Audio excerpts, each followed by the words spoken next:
sonrisa repartir y ver mi gente feliz. Quiero entregar lo mejor que hay en mí, mi sonrisa repartir y ver mi gente feliz. Mil historias.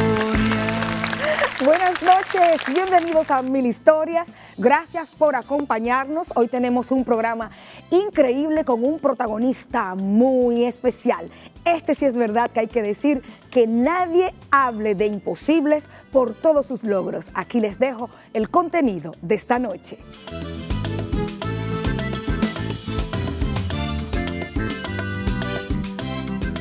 Este sábado en Mil Historias, la increíble historia del doctor neuropsiquiatra Ricardo Kelly Espaillat. Yo creo que la juventud dominicana es la que está llamada hoy día a participar de la problemática más que cualquier otro y asegurar que sigamos teniendo una nación y que se llame República Dominicana. Una historia de lucha y superación y de grandes éxitos logrados.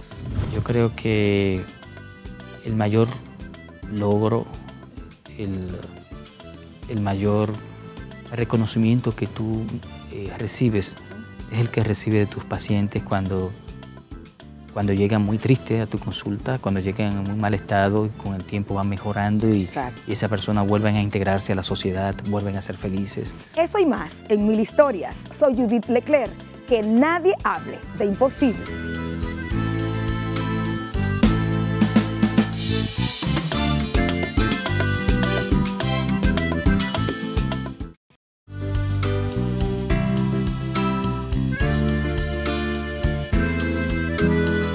Vamos a conocer la historia del doctor Ricardo Kelly Espaillat, médico neurocirujano reconocido por la importante entidad Fellow.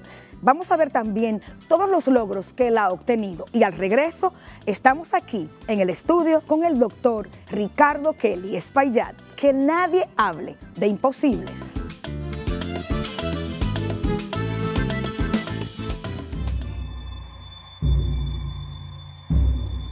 En un escenario de conflicto y la urgencia de un parto en medio de centenares de heridos, un soldado hizo posible que naciera este ciudadano, Ricardo Kelly Espaillat.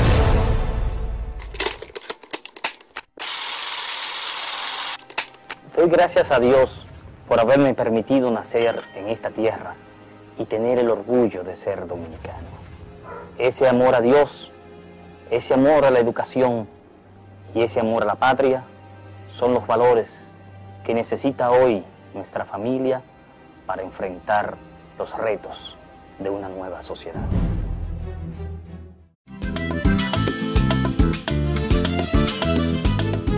Y aquí en el estudio de Mil Historias, como ustedes vieron en ese intro que les presentamos, nos acompaña aquí el doctor Ricardo Kelly Espaillat. Para nosotros es un gran placer tenerle aquí en Mil Historias. Muchas gracias, Judith. Gracias a ti por tenerme aquí, por invitarme a tu programa, que yo sé que es muy visto en todo el país. Gracias, doctor. Así como vimos, usted es un hombre que se ha preocupado mucho por República Dominicana, desde el punto de vista de la medicina, como político, como ser humano. ¿Dónde nació usted, doctor? Cuéntame un poco de su niñez. Yo nací aquí en la capital, el 16 de junio de 1965. Sí. Esa noche, la madrugada del 15 al 16, según cuenta el propio Hannes Hermann, en un ensayo que hizo sobre la revolución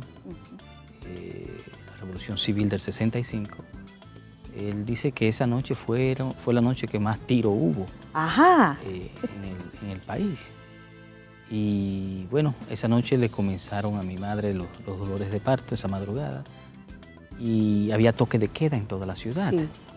Mi padre, que recién había venido a hacer algunos estudios en los Estados Unidos, manejaba el idioma inglés.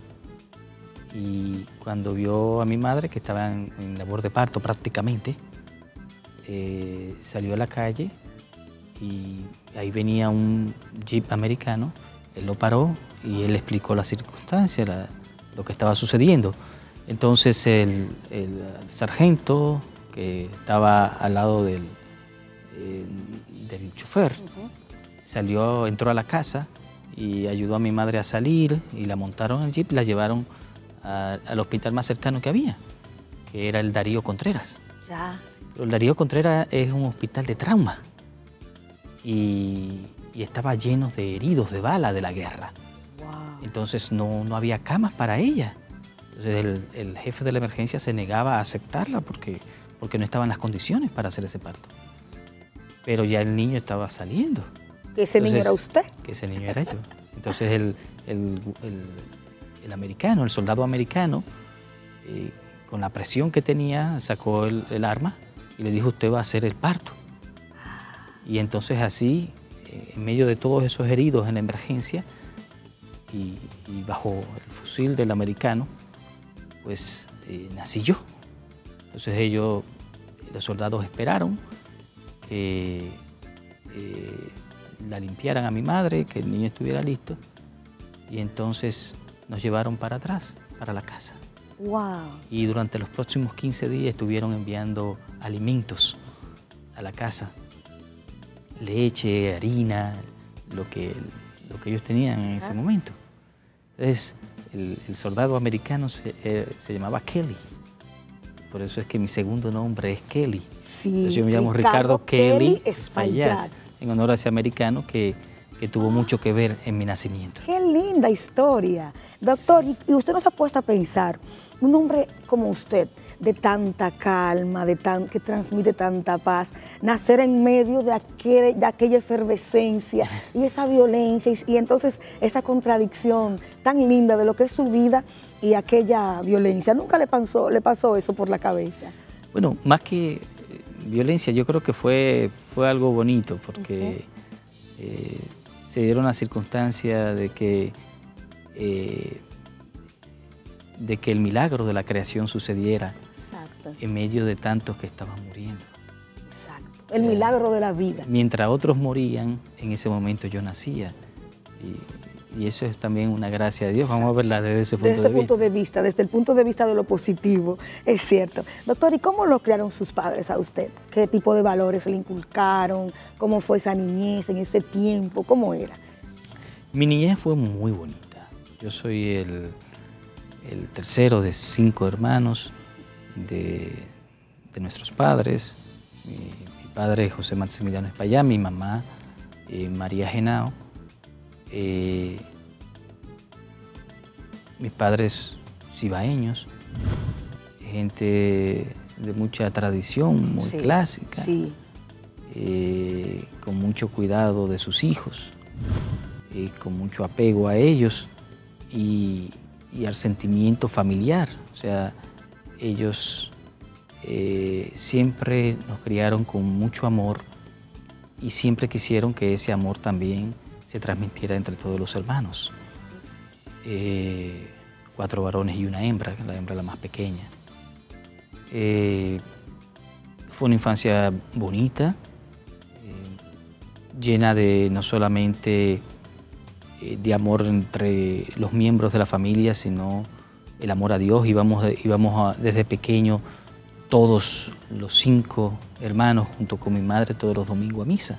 Cuando podía mi padre también iba, pero la mayor parte de veces mi madre y nosotros 5, todos los domingos a misa, ya bien conocido por la parroquia. Sí. Y así crecimos, bajo el amor a Dios, bajo el amor a la familia y también bajo el amor a la educación, porque también ellos, los dos, tanto mi padre como mi madre, quisieron que nosotros tuviéramos ese amor por la lectura, por una buena educación. Siempre trataron de que eso no faltara como parte de nuestra crianza. Exacto. Y así, bajo la piedad y bajo las letras, crecimos nosotros. Wow. ¿Y a qué escuela iba? ¿Cómo era la vida en la escuela? ¿En el colegio, la escuela? Bueno, mi escuela elemental, los primeros años de la escuela fue en el Colegio Claret. Y luego en la intermedia, a partir del 7º curso, fue en el Colegio Calasanz, hasta que me gradué en el Colegio Calasanz. Sí. donde también guardo muchísimos lindos recuerdos. Sí. Unos padres que nos ayudaron mucho, nos enseñaron mucho, nos instruyeron mucho. Unos profesores que sirvieron de inspiración. Parte de mi inspiración a la lectura, a las letras, a las cosas que me han servido de mucho durante mi vida, no solamente de joven, sino de adulto también. Fue esa inspiración quizás desde temprano, cuando estaba en la intermedia, por mi profesor Santiago Holguín, que quería que yo llevara una trayectoria literaria. Siempre me exhortó, de una u otra forma me empujaba hacia esa área y tuvo que ver mucho en mi formación en el área de la oratoria también. Y siempre que había algún evento, alguna conmemoración en la escuela o en otras escuelas, él me llevaba de orador. ¡Qué bien! Y entonces ahí obviamente fue despertando ese deseo, ese amor por la oratoria también. ¿Y a qué edad era eso? Yo tenía 11 años. Un salvete, un adolescente. Años. Sí, ya a los 11 años yo recuerdo haber ido con él al liceo Juan Pablo Duarte, precisamente durante la celebración de un natalicio de Juan Pablo Duarte, a dar en el liceo una conferencia. Yo tenía 11 años de edad. ¡Wow! Y también, obviamente, me despertó mucho desde ese entonces el sentimiento patriótico. ¡Wow! A nosotros nos encanta conversar con los grandes dominicanos. Mil Historias es justamente para eso, para exaltar los valores, para exaltar a la gente valiosa de esta tierra. Al regreso, seguimos conversando con el doctor Ricardo Kelly Espaillat. Una linda historia para contar. Soy Judith Leclerc, esto es Mil Historias. Regresamos en breve.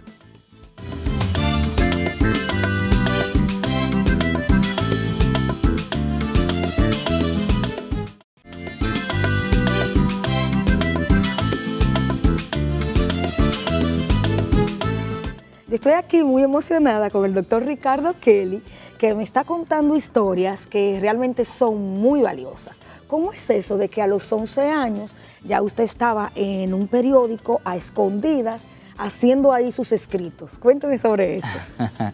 Bueno, te hablaba anteriormente sobre la inspiración del profesor Santiago Holguín, que fue una fuente de inspiración para mí, porque creyó en mí, sí, porque quizás él detectó algún talento y quiso que ese talento se desarrollara. Entonces me recomendaba libros para leer, me hizo también, vio que también me gustaba la poesía. Ajá. Y también en ese sentido me ayudó a que esa área también pues yo le pusiera más atención. Y ahí también surge el deseo de escribir y la idea de escribir un periódico en la escuela. Sí. Entonces, como yo vivía en Los Prados cerca de Teleantillas, y había una persona que siempre pasaba por el frente de mi casa que trabajaba en el Caribe, sí, que estaba al lado de Teleantillas. Entonces un día yo le dije que yo estaba escribiendo un periodiquito, que si él me lo podía pasar a máquina. Y entonces él me invitó a ir al Caribe. Se llamaba Francisco Nova Ramírez. ¡Wow! Y don Francisco Nova, en el departamento de composición del Caribe, me ayudaba a escribir el periódico. Y un día nos encontramos con un periodista que me preguntó qué yo hacía ahí. Y yo le dije que estaba en el departamento de composición escribiendo mi periódico. Entonces llamó a don Cuchito Álvarez, que era el director ejecutivo del Caribe, y don Cuchito pues me hizo una entrevista, me llevó donde don Germán Emilio, que era el director general del periódico, y a partir de ahí salió un artículo al otro día titulado Niño Colegio Calazán, edita Curioso Semanario. Wow. ¿Y cómo se llamaba el semanario? ¿Tenía nombre y todo? Semanario Calasancio. Calasancio, wow. Sí. Y entonces, pues esa fue una inspiración bien temprana en lo que era la escritura, en lo que era también el deseo por el periodismo. Y pues yo creo que eso me sirvió mucho. Claro. Para todo lo que iba a venir en un futuro. Exacto. Entonces, ¿cómo nace luego el amor por la medicina? Bueno, para ese entonces, mi abuelo sufre un accidente cerebrovascular y queda paralítico de su lado izquierdo. Yo estaba dando en ese momento ciencias naturales en 7º curso y repasábamos la anatomía y todas esas cosas y ya comenzaba a despertarme el deseo por esa área y en ese momento que mi abuelo enferma, pues yo me dediqué a quererlo ayudar mucho. Sí. Me envolví mucho en su cuidado y quizás ahí nació más la vocación por la medicina. Mi abuela le decía a mi abuelo, mira, tu médico viene a atenderte ahora. Qué lindo. Y obviamente se me fue quedando esas palabras bien profundas en mi corazón. Médico. Y la vocación del servicio, pues, llegó muy temprano a mí. Y yo creo que ahí nace realmente el amor a la medicina. En una ocasión, que de hecho lo resalta el periodista que me hizo la entrevista, don Julio Lora, en el Caribe, en aquel entonces, en el 78, resalta algo que prácticamente yo lo había olvidado mucho después, cuando me encontré con ese artículo hace un par de años, pues me recordé de aquel hecho, de que una vez le pregunté a mi padre que le dije a mi padre que yo quería ser médico, quería ser periodista, quería ser abogado, wow. Quería ser poeta. Y mi padre me dijo que para eso se necesitaba demasiado tiempo, que eran demasiadas cosas.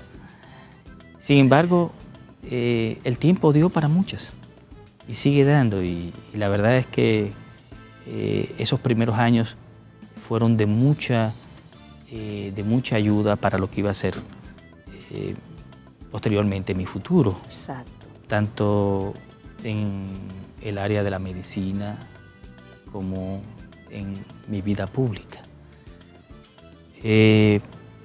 Para esos años también, y ahí la influencia de una buena escuela, en el Colegio Calazán se practicaban muchos deportes.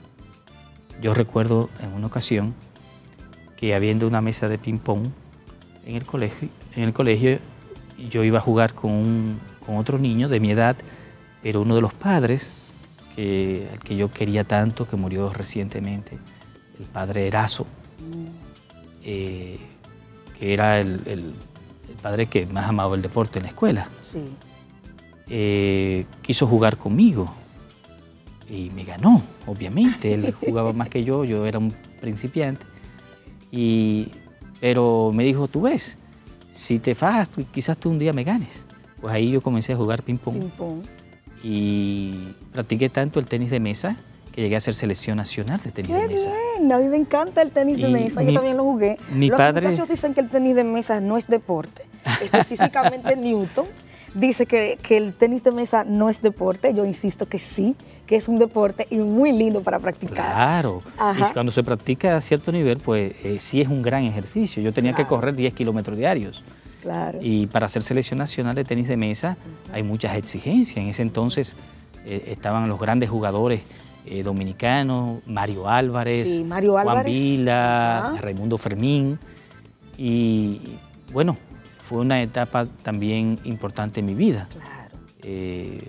Ya iba creciendo no solamente en cuerpos, en alma, y yo creo que esa formación inicial fue sumamente importante.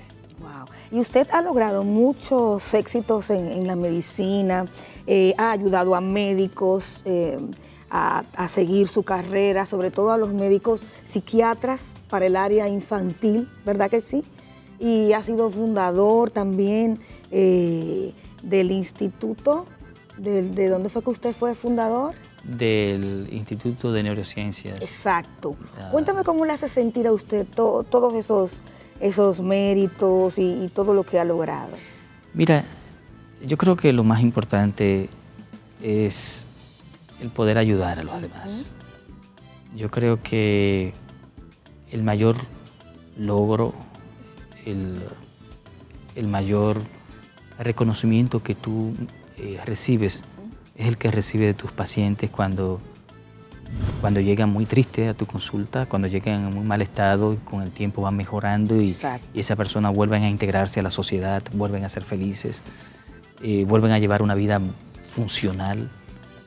Cuando tú ves un niño que prácticamente en el colegio ya no lo quieren, porque el niño no aprende, porque el niño se distrae demasiado, porque interrumpe las clases y ese niño comienza a recibir un tratamiento y luego el niño es ejemplar en la escuela y pasa de ser con unas notas de 50, 60 a unas notas de 90, 100, pues tú ves esa familia, tú ves ese niño que luego se hace un profesional. Como me ha tocado encontrarme con muchos niños que yo atendí hace muchos años que ya son hoy día grandes profesionales. Entonces es el mayor reconocimiento que tú recibes. Cuando tú te encomiendas a Dios cada día. Amén. Para lo que tú vas a hacer. Las cosas que tú haces, pues las haces bajo su gracia. Mire, y usted toma cada 15 días un avión para venir a República Dominicana a hacer obras sociales. ¿Cómo lo hace? Bueno, casi semanal. Wow. Depende de la actividad. A veces vengo simplemente porque estoy haciendo política. Exacto. Política porque creo que más por creerme de que yo puedo serle útil a la patria, es por dejar demostrado que uno se debe a su patria. Y en los momentos difíciles en que está pasando nuestra nación, la sociedad dominicana, yo creo que se necesita de hombres que amen su pueblo, que amen su país y que estén dispuestos a hacer lo mejor por él. El país necesita de sus mejores hombres en este momento y hay que dar el ejemplo. Generalmente el que está tranquilo, al que le va bien, se queda en su zona de confort. Exacto. Médicos que han sido exitosos, hay muchos fuera. Ahora, médicos que en ese momento de su éxito se apartan de ahí para venir a su país a tratar de hacer las cosas diferentes, a tratar de participar como ciudadanos en la problemática de su país, pues eso hay menos y yo creo que al final de la jornada mi familia, mis hijos y el propio pueblo va a apreciar más eso. Aquel que da un ejemplo, aquel que se sacrifica y se desprende por los mejores intereses de la patria. Yo creo que eso es lo que hemos estado haciendo. Otras veces, como parte de lo que es educar, concientizar la juventud dominicana, no solamente hablar de lo que es la defensa de la soberanía, de lo que es los valores patrios, sino también educar a nuestros jóvenes en esa área. Nosotros hemos estado por varios años ya dando charlas en todas las escuelas del país, alimentando el sentimiento patrio, hablando de nuestros próceres, de los que hicieron que esta patria hoy sea libre, independiente. ¿Cuál fue el mensaje de Duarte en sí a la juventud dominicana? ¿Qué él quería decir con sus palabras, con sus hechos, con su conducta? Que hoy más que nunca se necesita en nuestro país. Sí, por eso hay una crisis de valores. Hay una crisis grande. de valores. Y te decía que si tú me preguntabas antes cuál era la mayor problemática que yo había encontrado en todos mis recorridos por todo el país, yo te puedo decir que es una crisis de valores. El pueblo ha ido perdiendo el amor a Dios, el pueblo ha ido perdiendo el amor a la familia. La familia dominicana hoy día es menos unida que nunca. El pueblo ha ido perdiendo el amor a la educación y el amor a la patria. Y por eso vemos tantas cosas en el país. Por eso cada día se nota más esa inversión de valores, esa pérdida de fe del dominicano en el dominicano. Sí, se burlan del que cree. Y el país ha ido perdiendo la fe. Y ese desencanto va creando una apatía. Y hay que inyectarle al pueblo una fuerte dosis de sentimiento, de deseo por hacer las cosas, por participar en su problemática, que se interesen en lo que está sucediendo, que participen para mejorarlo. Wow. Y en eso consiste lo que hemos ido haciendo. ¿Y qué usted percibe de los jóvenes cuando les da la charla sobre Duarte? ¿Cómo ellos la acogen? ¿Lo hacen con cierta indiferencia, como que no me importa, o algunos sí lo toman? Mira, yo creo que han sido buenos receptores. Y yo creo que esa juventud está muy necesitada de que se le hable de esos valores, de que se le explique de una forma práctica, de recordarle lo que nosotros somos como nación. Yo creo que ya, de hecho, han habido muchos frutos de eso. Y yo he visto muchos jóvenes hoy día que han ido asimilando en las cosas que hacen ese mensaje que nosotros hemos ido alimentando en todas las aulas. Yo creo que sí, que aún con tantas precariedades, aún con tantas necesidades, aún con tanta problemática, hay todavía esperanza en el país. Hay todavía esperanza en el pueblo. Y nosotros estamos tratando de alimentarla aún más y de traer esa fe que tanto se ha perdido.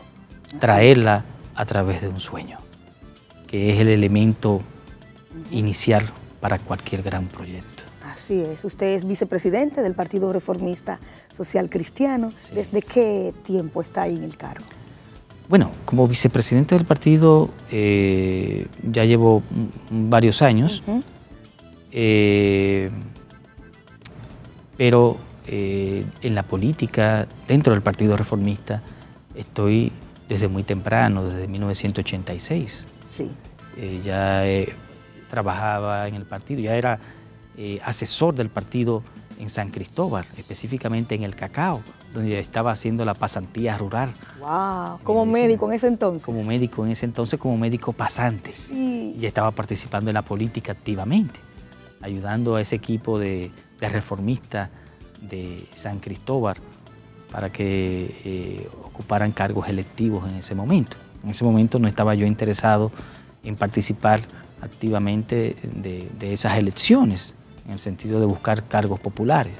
Estaba enfocado en mi medicina, pero también participaba ayudando en lo que yo podía a esos dirigentes reformistas, a esos compatriotas. ¡Wow! ¡Qué bien! Doctor, y ser neuropsiquiatra, hay que tener mucho trabajo, leer muchos libros y afanar mucho con la medicina para lograrlo, ¿verdad?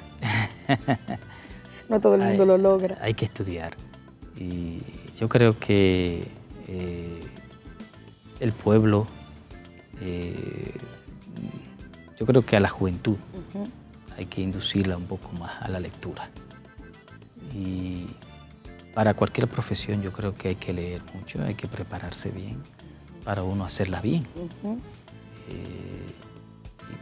En cuanto a lo que es la neuropsiquiatría, antes de llegar ahí yo tuve primero que formarme, después que me gradué de médico, claro, tuve que formarme como psiquiatra general. Psiquiatra general, 4 años, ¿verdad? Sí, luego formarme como psiquiatra de niños y adolescentes. ¿Cuántos años? Un par de años más. Y luego en el área de la neuropsiquiatría, que fue un año y medio más. Imagínese. Y entonces, obviamente, hay que trabajar duro para llegar ahí. Exacto. Y uno sigue estudiando. En Estados Unidos, cada cierto tiempo tú tienes que renovar todas tus certificaciones y tienes que estudiar como cualquier estudiante que está comenzando la especialidad. Wow. Para pasar los exámenes o dejas de ser certificado en la especialidad que ejerces. O sea que eso te mantiene siempre educándote, siempre actualizándote en tu área de especialización. Qué bien. Doctor, un último mensaje a la juventud dominicana que cree que todo es fácil. Bueno, No solamente la dominicana, la juventud del mundo cree ahora que todo es fácil. bueno, yo creo que en las manos de la juventud es que está el verdadero futuro de la nación, porque ellos son los verdaderos activos, la fuerza motora de la nación, y son los que siempre van dejando en el libro de la nación sus huellas, y son los que tradicionalmente, históricamente, se han abierto espacio con su ejemplo. La juventud es la atrevida, la juventud es la insensata, como llamaba Rubén Darío a la juventud, porque es la que se atreve, es la que impulsa los cambios, es la que se va a la revolución, es la que hace las cosas. Y yo creo que la juventud dominicana es la que está llamada hoy día a participar de la problemática más que cualquier otro y asegurar que sigamos teniendo una nación y que se llame República Dominicana. Bravo. Bueno, doctor, le agradezco muchísimo que haya venido a Mil Historias y qué linda humildad usted transmite. Gracias por venir y por acompañarnos y contar su historia a este público de Mil Historias que valora muchísimo las historias de los dominicanos valiosos, así como usted. Muchísimas gracias. Y que nadie hable de imposible. Seguimos con Mil Historias.